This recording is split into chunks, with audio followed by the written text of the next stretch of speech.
Well, round two of the Battle of Alberta goes to the way of the visitors on this night. The Edmonton Oilers escape with a 2-1. Oh, you spelled Matt wrong?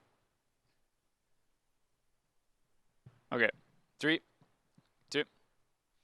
Well, round two of the Battle of Alberta goes to the visitors on this night at the Scotiabank Saddledome. The Edmonton Oilers come in and escape with a 2-1 victory. Brendan Parker, Matt Stajan, and Matt, I think there was a lot of talk about, for the Calgary Flames about trying to build a more consistent hockey game in the start. Obviously, they give up the goal early in this hockey game, but what did you make of their overall response here this evening?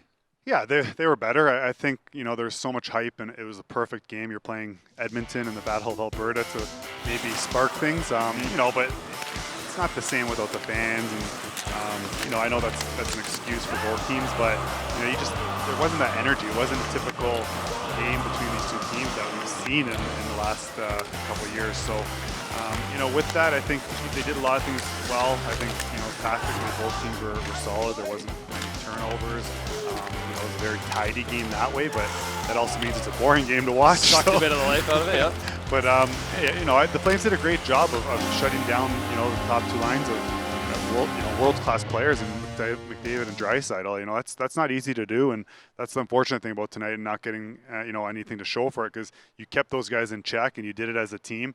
But unfortunately, give Edmonton credit. They played a solid, well-rounded game, got some depth scoring, and that was the difference. Yeah, it's one of those rare occasions where McDavid and Draisaitl go pointless, and yet the Oilers win. Second time this season, I think it's happened, but it had been a while before that.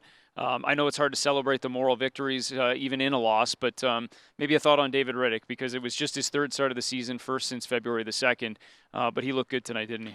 Yeah, he was great, and it was great to see. We all know what he's been through, and he hasn't played a lot of hockey the last year. Coming off, the high of all highs, he's in the All-Star game, and then everything that's gone on since then. He just hasn't played a lot of hockey, and mentally that's tough on you, especially when the games you have been in, you haven't been getting wins, and he responded today. He was, as good as you can get as a goaltender. With the goals he let in, he didn't have much chance on. So credit to him. Hopefully this is a nice stepping stone for him to get the ball rolling and get some confidence, so that he can help this team win some hockey games in the near future, because he will be in the net here shortly again. Yeah, no question about it. And tonight kicked off the first of seven games in 11 days in 4 different cities.